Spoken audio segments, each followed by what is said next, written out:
If you get athletes in those situations as many times as possible, as early as possible, they're not going to look as rusty because they've been in those very reactive open situations, and they've gotten reps, they've gotten opportunities to mess up where I'm not going to blast them if they mess up. But if they mess up, during practice, yeah, that's an MA. We can't have those at practice. So, take your shots, take your chances, try new things.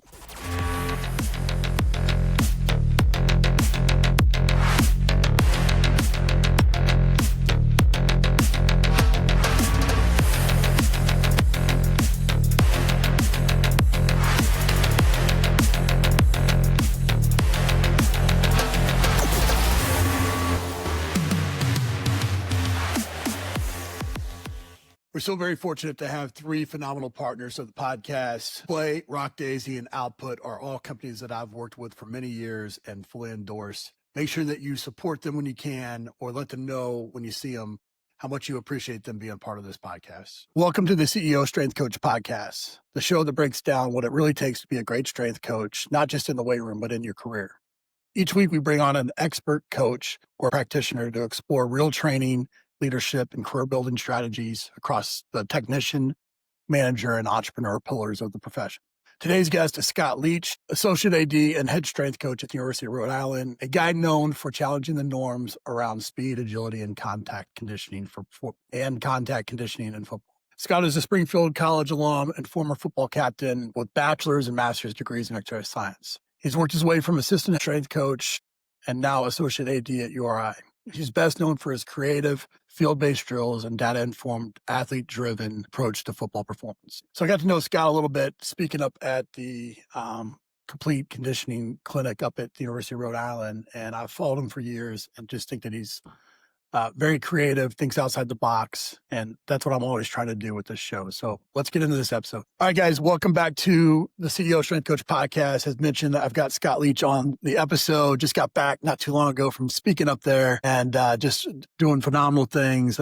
Everybody that's watching this knows of the work that he's done up there. But man, I really appreciate you being on the show. Appreciate you having me. You just finished, summer training for the most part, I would imagine. Talk a little bit. I know you've kind of emphasized this holistic approach to speed, agility, training, conditioning. How did that philosophy evolve, and, what kind of sparked like your unique creativity with it? Yeah. So, I think about it, what we've been building here, and I'm excited that people finally know where Rhode Island is on the map a little bit. Obviously at the FCS level, last year we won our first championship in 39 years in the CAA, which is no joke. Just came out yesterday, preseason, top ranked team. So we love actually being hunted for the first time instead of being the person that has to chase. It's a fun new challenge for us. But this is something it's been years in the making. Like, I got here as an assistant in 2020, and it started with improved recruiting and things like that. I took over in 21, and the philosophy and what I've been trying to do as an off season and what we do in the summer is not something that's going to be a quick fix overnight. And I think any good training program still needs to have that long-term development in mind and know that, you're not going to get those gains necessarily in just a quick 6-week off season or a quick 6-week summer. Like, it takes time to really develop that talent. It's harder now with the transfer portal, and it's very much like you got to turn them around and get them ready to go. But at the same time, you will have people here for a longer period of time, and you need to develop them. So, when it comes to our program, it's for me, it's always been the philosophy. And I came up with kind of a system that we use at the high school level with a lot of programs that I help out called the Gridiron Warrior. And the idea was, do you want to be that kid that's a weight room warrior, or do you want to be where it actually matters and it's on the field and on the gridiron? And from what I saw, there's a lot of coaches out there that do a phenomenal job in the weight room. They do a phenomenal job getting kids bigger, faster, stronger in the weight room itself, but struggle with a lot of the stuff they do on the field. So I've always had the approach of, let's build our field workout first. And that includes obviously our agility work, that includes our accelerations, our max V, the conditioning stuff, but that includes, the plyos and the med ball work that you want to do in a bigger open space, and then you get into put that stuff into place first, see where that all shakes out. Then you can go back and fill in your weight room stuff from there. Once you know what you're doing on the field, your weight room stuff should complement that, not necessarily the other way around. So we've always had that approach. And I think that's kind of one of the biggest differences in terms of strength and conditioning philosophy here is a priority on those things. And, it shows up in the long run. It kind of resonates with me because I've said it 30 plus, 30-year career basically, but I've always told people that I've always viewed myself not as just a strength as a strength coach, but really as a football coach that does strength. And a lot of that comes back from doing exactly what you're saying, focusing on the field, what's going to benefit us on game day, and reverse engineering that, not a lot of things that I'm known for with culture and those types of things like that's been part of that. But I couldn't agree more with the field driving where things go. I guess maybe a good place to start would be, look at that 8-week winter or summer program you just did, where Mhm. you're doing, speed, agility, conditioning, the whole, tactical preparation, all those types of things. What's a normal week look like? Yeah, so this past year, a little different. We get the inclusion of OTAs where the coaches can be a little bit more involved for an hour a week. So we had to kind of juggle some things around, factor that in. So what we did is a kind of like a 4+1 model. Mondays and Wednesdays were our upper body session, mostly upper body. I mean, I'm a little bit of everything, but upper body, and then head outside and do our conditioning piece after. Tuesday and Thursday are our speed first days, start on the field with those. Tuesday ended up being our max V day, and then Thursday was our acceleration day. Kind of flipped that from years prior. Used to do the acceleration stuff early in the week, just with the amount of 7-on-7 and OTA stuff that they were doing. I wanted to make sure that they were getting them as fresh as we possibly could. And usually by Thursday, just an extra day of 7-on-7 and conditioning on Wednesday was a little too much. So we flipped that. We got good results out of that. And then Friday's a field only day for us. So, that's usually we do some agility stations, do some competition stations, things like that. And then fill in with conditioning there. And that's usually followed by another 7-on-7 session. So OTAs would usually be on like a Monday. And then, they would do player run 7-on-7 Wednesday and Friday as well. So all those things kind of worked out together for us. And then obviously Fridays too, if guys want to come in and do some extra stuff after, they can. But the other thing we try and do is do all that stuff in the morning. I know some programs split it up and things like that logistically with summer class. And then also our guys are still trying to make some money and still trying to go to work. So we do it all in the morning. So they have the opportunity to do those things the rest of the day. Sometimes it's a hang up and a limitation. Sometimes I wish we were doing a couple groups so I could really dial it in a little bit better. But at the same time, having everyone there for the conditioning sessions and having everyone there when we need it is a really cool feeling and a really, in terms of coming together, I don't think we would get that if we did position groups throughout the day. So pros and cons. Yeah, I couldn't agree more with trying to keep it as team oriented as possible because it just again, leads into that culture piece, but also getting it done early allows them to get out to the beach up there in the summer too, which is super important, Yeah. but Lets me go home too. I'm not mad about it. exactly. No doubt about it. No doubt about it. So talk a little bit about this, because I've heard you talk about the Gridiron warrior drills, how do they replicate the decisions and the stress of the game and kind of how you go about describing that to your position coaches and those high school coaches and whatnot? Yes. So I think what we're getting into here is I give it the agility drills. I give it the category scores and stops, right? So the offensive player you're trying to score, defensive player you're trying to actually make a stop.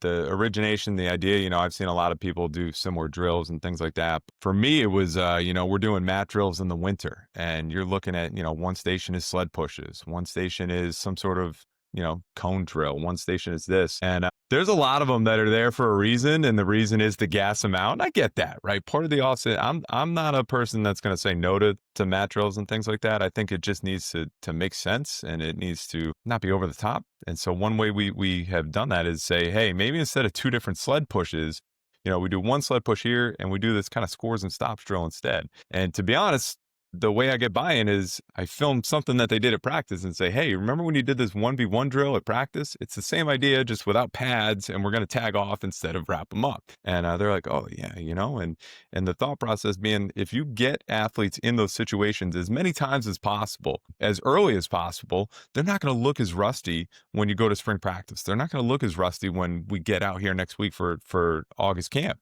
because they've been in those live, quote unquote live situations. They've been in those very reactive open situations and they've gotten reps, they've gotten opportunities, they've gotten chances to mess up where I'm not going to blast them if they mess up. But if they mess up, during practice, yeah, that's an MA.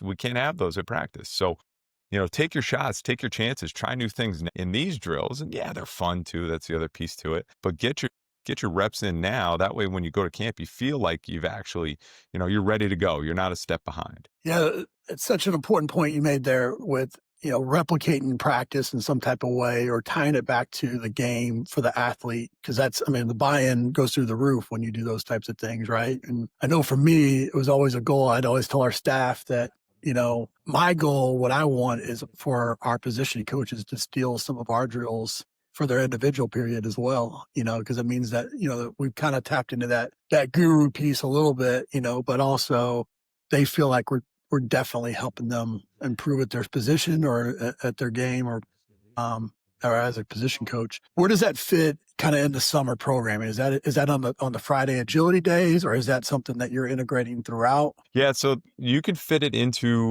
an agility day if you have kind of a, acceleration, max V, change of direction kind of theme to your layout. I know some coaches do that. I typically do that in the off season. We will also use it not just on the change of direction day, but we'll also use that on conditioning days as well. So we might have a couple of different drills. One will be maybe a little bit more generic, easy to rep out and get a ton of reps, like an L drill or a 5-10-5. That way they're competing, but we can kind of speed through that. Whereas some of these open field, change of direction, 1v1 things, sometimes they drag out a little bit and the volume is not there. So we'll pick a couple stations like that. We'll rotate through it. It kind of feels like indie period of camp when you're in there and it's, hey, 5 minutes here. Okay, rotate next station. Okay, 5 minutes here, 5 minutes there.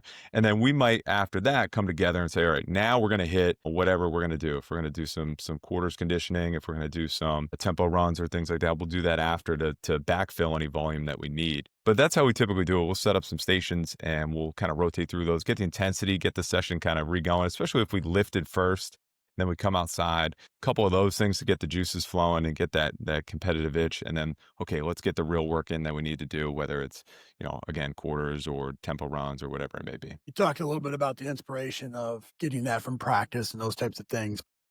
Watching the stuff that you do, like it goes beyond that sometimes. You're throwing some very creative type of things in there. What other ways are you finding inspiration to kind of to work some of that stuff in to make the decision process either stronger or the obstacles different or whatever it might be? Yeah, there's so many other people that are doing it and doing it at a high level. I'm thinking like Joey G down at Tulsa now. He's always been doing those. His videos at FAU back in the day. There's a ton of that stuff in there. Michael Gregg, who's at Harding Division II, he does a phenomenal job with all this stuff too. He's a guy. We'll bounce ideas back and forth a ton. Nick Giblin, who's a high school coach down in Florida, coach of the year down there. He's a phenomenal one. Same idea. He's got the same things and same thought process there. And James Burke, who's down at I'm drawing a blank. Mary Harding, another small school, but he does a phenomenal job with this stuff too. And we'll bounce ideas off each other and say, hey, we have a group chat going. They shared one the other day called the Catalina Wine Mixer.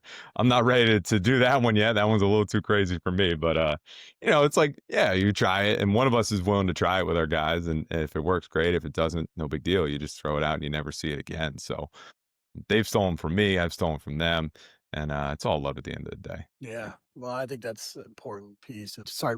I think one of the things that you've done that I've really appreciated from afar is, obviously sharing that stuff and, you gain inspiration from other people doing that, just like you mentioned with Joey and others. But like when you do that, I think the amount of information you get coming back in is tenfold a lot of times. When you give, I think a lot of it comes back in a lot of ways. I couldn't agree more with that. I hear it so much from the high school coaches that I help now that have had a hard time getting their kids to come to summer workouts. That the kids would rather go to a personal trainer or they don't want to do the stuff with the team. Yeah, because you didn't know any better and you were only doing gassers and half gassers. And so now you put some of these drills in there and they're like, oh, I can do this for conditioning. Yes, there's a way to build it in as part of your conditioning program. So I've seen a ton of buy-in at the high school level. And that's always kind of been my thing too, is I made a lot of dumb mistakes along the way. And I did a lot of training that I look back now and I'm like, yeah, it kind of shaped me. I'm a hardworking guy because I did a lot of hardworking things. But if I did some of these, maybe I would have been a better athlete. Who knows? So, well, you mentioned buy-in. I think that kind of leads into my next question of, how do you, when you do these things, right? And depending on the maturity of your team, I get that and where you're at, maybe even, but inevitably these things turn into kind of talking shit mode or somebody, getting torched and quitting on the drill or something along those lines. Like, how do you go about maintaining the intensity and what you're trying to get out of the drill without it turning into this kind of, back and forth type of thing. Yeah, so we talk about with our program all the time. I'm okay with things being loose. I'm not okay with things being sloppy. So the kids kind of know and they feel the energy when it's starting to turn into sloppy and I have to kind of crack the whip a little bit. They're like, okay, we're back on track.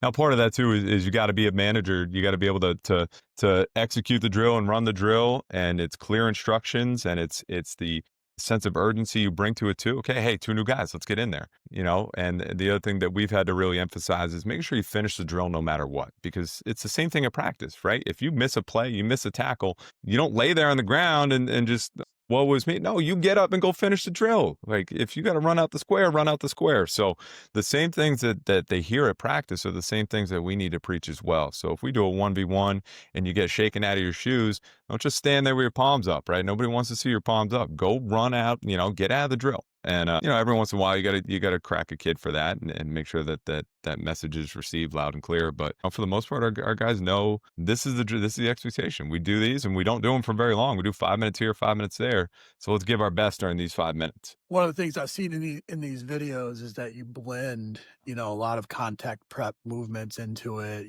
rolling, falling, falling, those types of things. Like, how do you incorporate that into a high speed, and keeping things again where you want them to be from an intensity standpoint? Yeah, so we with our contact prep, that's its own separate category, and I have a course on how to do that, how to put all that in. But we spend a ton of time in the winter slowing it down, talking about doing one single roll at a time. How do you do that? And you'd actually be surprised that a lot of kids don't know how to roll anymore. It just is.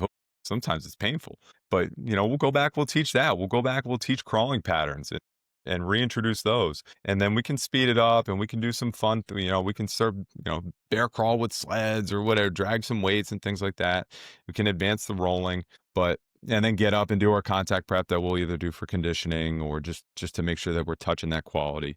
But then when we decide like, hey, we're going to put it into a drill. So like the other day we did, the t-shirt behind the back and, you're trying to wrestle each other to grab it. So for our big guys, it's like, yeah, it's a little contact, a little physicality there. And the number one rule I always say is no hands to the face and no hands to the family, right? Let's protect those two things first. And, at the end of the day, these kids have an honor system a little bit, right? They know what's right and they know what's wrong. And, I have a group that will call each other out too if they don't think something was right or fair. Yeah, and that's the biggest thing is sometimes we're a little afraid and risk averse. And now if this was the NFL or if this was a higher level, I would be a little bit more picky and choosy about what drills we do. But, at this point, I've done enough of these and I've tested them. I'm like, all right, let's see if this group can handle this. And they can. So it's knowing the maturity level of the group too, that they can get what you want out of the drill without it turning sloppy. You kind of alluded to it, but you did it the other day. But is this something you start and you kind of reverse engineer it to where you're breaking it down to the basics in the winter and you progress it through the summer? Is that kind of and where does that fit in the summer training? Is that a Friday thing? Is that For us, contact prep will fit a little bit on conditioning. So like we talked about, we might have those stations early on. If we haven't done it throughout the week, then we'll put it as one of our 3 or 4 stations that we rotate through.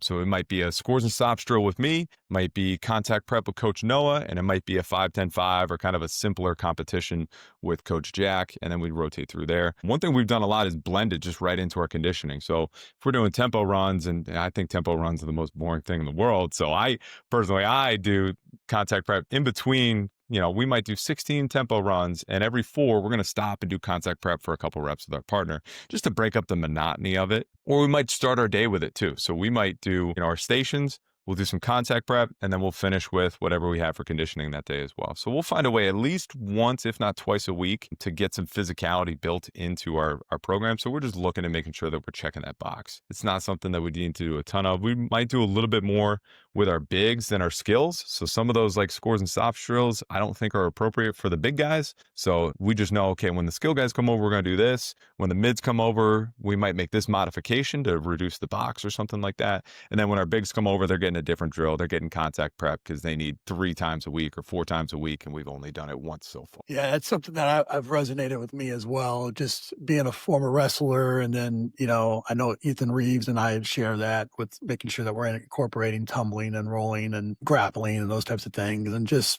traveling the world. And seeing how like a lot of professional rugby teams work in what they call wrestling practice, but it's really that it's that contact prep throughout to kind of keep that durability, that resilience. I think it's an important piece of the pie as well. I couldn't agree more. When you're, when you're in, especially like you mentioned, I think 3 coaches, right? And you got 105 guys, 110 guys, whatever it may be. How do you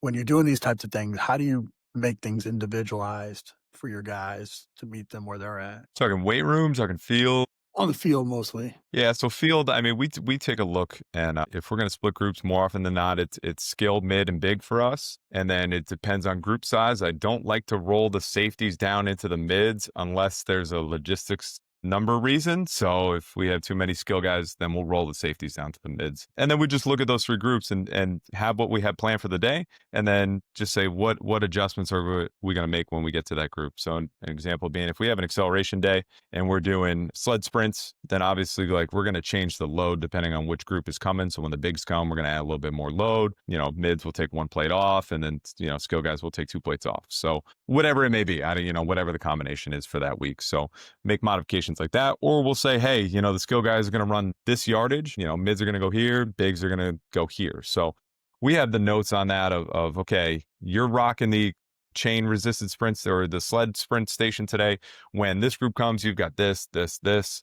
And, for me, it may be like, okay, I'm doing plyos. I have a set number of plows I want to do with the first 2 groups. And then when the bigs come over, it's either a reduction in volume, or it could just be they're not ready to progress to what the skill guys were doing. So we're going to keep them at this, or we're going to keep them on 2 feet, and we're going to do just long jumps and things like that instead. So that's how we kind of lay it out. Like we're looking at those 3 groups as our main thing, and then say, all right, what do we need to change in between groups? Are you doing anything beyond that from a, obviously from a team perspective and in a team session, you're keeping it broken down by those categories. Let's say a guy needs some extra speed work, or he needs some extra, grappling work, or he might need some where does that fit in? So, I mean, there's always, the injury modifications and things like that. We'll talk to those guys ahead of time. And if the 3 of us are active running a group, thankfully, we have our athletic trainers who they have a game plan, and we might tell them, hey, we also want to see this guy do this, this, and this. He may not be able to run today, but he can do some activation work, and we're going to try and push him a little bit inside. So let's get him ready to go for, the next hour when we transition in. And then in terms of guys that want extra, we always, again, that's the nice thing about being done by like 9 a.m. is you want to do extra. 1, go have breakfast first. Right. And then you still have time. Even after that, you still have time to come back, and we'll do some extra stuff after that. So it gives us that freedom there. And then in terms of weight room, when we get inside there, we have our freshmen, which is the true summer 2 guys that just got here on campus. They're on their own program, doing their own thing.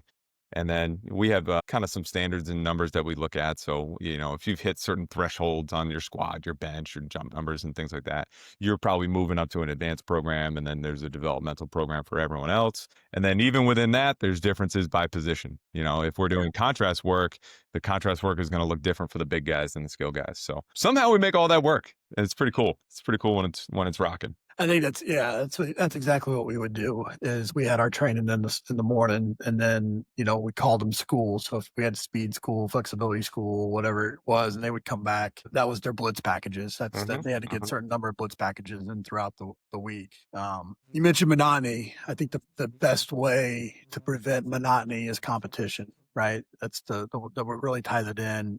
What are some of the ways, that you've incorporated competition into some of those other parts of the week outside of the agility stations and things like that, just to really kind of, you mentioned the tempo runs and throwing some contact prep in there. Any other examples like that where you found like this has really been beneficial? Yeah. So, I mean, for me, the biggest thing is always making sure that I'm never going to lie to them. I'm never going to tell them something that's not true. So I use as many numbers as possible. And, that's, I think, why Tony Holler's rank, record, and publish stuff is so popular and works so well. So, I mean, we'll put our fly 10 times up on the whiteboard. We'll put our vertical jump numbers up on the whiteboard. We do those every week. There's times where it's okay, hey, we're going with 1 money set on chin ups and then a couple work sets after that, but we're going to record the money sets. We want to know what to post those up. We'll let everyone know what they are. And then obviously we find a way to do a ton of those, 1v1, 2v 2v2 competitions. We bring out, we have like a blue tug thing, like an old tire. It's like the tire, but a little bit fancier. Kids eat that up. We'll bring Yeah. some tug of wars out, things like that. I haven't done I know we do it. The football staff does it. They do the split the team up into 6 teams, and everything's worth points and things like that. Just for me, it's one of those things that I try to keep everything team related. And I don't necessarily think we need to split into 6 smaller teams for sub competitions more often than not, because we're all together. It's usually like an offense defense situation naturally. So we'll do a ton of that stuff. And then if they lose, then they just say, "Oh, I'll see you at camp. I'll see you in 3 weeks." And it works out for us that way. And at the end of the day, it's about performance and it's about the work you're doing on that day. And I think those things are the things kids care about. They care less about their small team of 6, and they care about their side of ball, and they care about the team as a whole. That's just kind of how we do it. But we find a way. It's kind of a point of emphasis for us, is every single day, is there a way to compete in the plan in some way, shape, or form? You mentioned the rank, record and publish, and I think you have a data science background, I think, or something, right? You Yeah. know, how do you go about, like, what metrics are you looking at from through the week, and at the end of a training phase to say that this was effective? Yeah. So, I mean, one nice thing is we just got catapults. We got 24 units there, which is wild to me. I think we were the last team in the conference to get them, but we got them now. So we're getting up to speed. We look at with all the normal stuff, right? Your high speed yardage, your total yardage, your Excel decel count, top speed on those. So for our guys that do have the GPS, they're learning like, well, how come I'm not on the fly 10? How come I'm lower than this guy, but my GPS number is higher? And they're learning what instantaneous versus over a average 10 yards is. So that's fun to teach them that. Those are kind of the things we look at there. But as a whole, as long as the 2 things we track weekly are fly 10 and vertical jump, and I'll use those as a gauge. And usually it's, week 4. Sometimes we can push it and get into week 5 before we need to deload. This year was a little wonky. Like, we didn't have the 4th of July break until like week 6. So what do you do? Do you do a 3-week phase and then kind of like a mini deload into another 3-week phase? And just, Right. so we had to juggle that around a little bit, but we looked at those numbers, and like clockwork, it's like week 4, week 5, you start seeing them dip and everyone starts freaking out a little bit. And you say, all right, go home for 4th of July, come on back. And, no doubt about it, week 8, week 7, week 8, it's like, yep, they're flying around. They're ready to go for camp. So those are the things we keep in mind there. Obviously, we do body weights all the time. We'll do body fat testing as well, just to make sure we're on track with that. That's one of those things. That's the next step for us here, is like, do I want to get my force plates back up and running that have been beat up for a little while? Yeah, like that would be great. NOR board and things like that would be another step up for us too. Just kind of the limitations here at the FCS right now. So Sure. trying to make the next step, and always trying to find a way to get better. So as a boss, that's my next step, is like, how do I make our department better? Is get the tools we need to do a better job. With all these different things that you've done, with the gladiator or the gridiron warrior drills, the contact prep, all the different things, what's an example, or what's one drill that you felt like really had the biggest transfer to success on the field? I, I think a lot of so we start with a ton of 1v1 stuff, and the idea being you're kind of limiting how many things they have to read and intercept and see what's going on. And then obviously you can add obstacles and things like that in the way. But I love whenever you can create either a 2v1 or a 2v2 situation, because now it's not just a ball carrier versus a defender. For the defender, it's, you have to understand there's a ball carrier and there's a lot of other things going around, not within your vision right now, that you need to be painfully aware of, or you're going to get hurt. It's like, you need to know where the ball carrier is, but you also need to know where he is relative to his blocker. And then are you going to go under the blocker? You're going to go over the blocker? Are you going to try and, are you going to try and leverage this guy and push him back and force, so that it starts creating these really cool matchups. I could watch them all day, and you just see the kids kind of like, they're thinking about it. And the Sure. next step is when the offensive players start working together a little bit better, and they start planning and say, hey, I'm going to do this, I'm going to do that. I'm going to set up on his left side, and then last second I'm going to flip and block his right side. You cut back. And when those things are all coming together, it's like, that's cool, because they're thinking at a higher level now, more than just an L drill, a 5-10-5, whatever cone drill. Those are go as fast as I can and win. And we know in football that's not always the answer. The answer is not always just go faster, because you can go faster and be in the wrong positions. Anytime we can do something more than just 1v1, I like 2v1 and 2v2. I think those things are awesome. Such an important piece right there. I mean, not only is it the reaction piece, which is really what separates the good football players from bad, but what you just said there about the communication and reinforcing that all throughout the offseason, so that's natural when they walk on the field come fall. That's the stuff that changes seasons, in my opinion. And that stuff's so cool. Like I put a video up on Twitter the other day. It was kind of like a 2v2 with a punt returner esque feel to it. And you can hear in the video the kids that aren't even in the drill are one, they're actively paying attention to drill, which is something you won't see with other drills. And then they're yelling, "Hey, stack them, stack them, stack them." So if you're on the punt team, once you get past that guy, you want to stack him so he can't make a play on you and block you a second time. So it's funny that they're coaching each other up now in something that, you know, you look at it and you see it as, hey, this is just a game. It's like a little bit of conditioning built in, but they're taking the lessons that their football coaches are giving them and they're applying them to what you're doing in the off season. And it's like that's how you escalate the situation a little bit. That's how you level up. We talked about this at the conference that we were just at too, with, you know, when anytime that you can use the language that they're using on the field, stacking or coming to balance or those types of things, like that's where that's the stuff that really creates that buy-in from the coaching staff back into the strength and conditioning staff, that they Mhm. feel good about relinquishing some of that control, you know, and that's such an important piece as well. And we end the episode with some quick questions here. So what's one mistake you often see young coaches make? Trying to do too much. You know, I think sometimes people look at everything that we're doing on social media and they're like, wow, they got this going on, this going on, this going on. Meanwhile, in the office, I'm saying, what can we cut back to? Like, can we cut back to 3 drills? Can we cut back to, there's some days in our weight room here where we've had like maybe 4 total exercises for a session. It's like an A1, a B1, and then a C1 and C2. And sometimes I'm like, am I cutting too much back? You know, that's one of those things, like you try and do all these fancy things and all that. And at the end of the day, you're probably going to get pretty freaking close if you just do the basics really, really hard, really well. I think the other thing that young coaches make too much is they worry about it too much. They stress about it too much, that it's got to be the perfect plan.